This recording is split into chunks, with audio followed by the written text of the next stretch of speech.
మళ్ళీ అధికారం రావాలని కలలు కంటోంది జగన్ అండ్ బ్యాచ్. అధికారంలోకి వస్తే ఏం చేయాలో ఇప్పటి నుంచే ప్రిపేర్ అవుతున్నారు.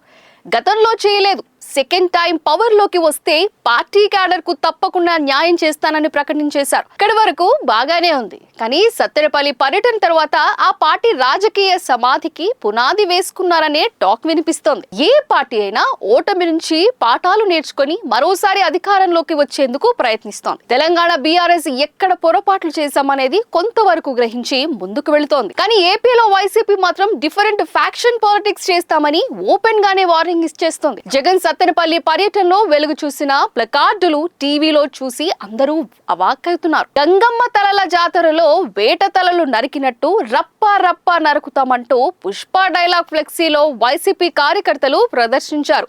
అందులో జగన్ ఫోటోను యాడ్ చేశారు. ఇది సోషల్ మీడియాలో వైరల్ గా మారుతోంది.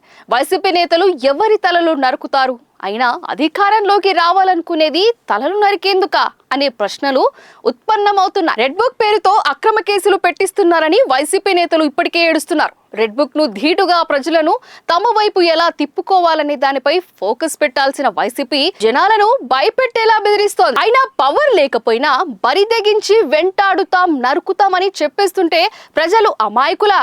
ఎవరిని ఎక్కడ ఉంచాలో అక్కడే ఉంచేస్తారు. ఈ విషయం వైసీపీకి ఇంకెప్పుడు అర్థమవుతుందో.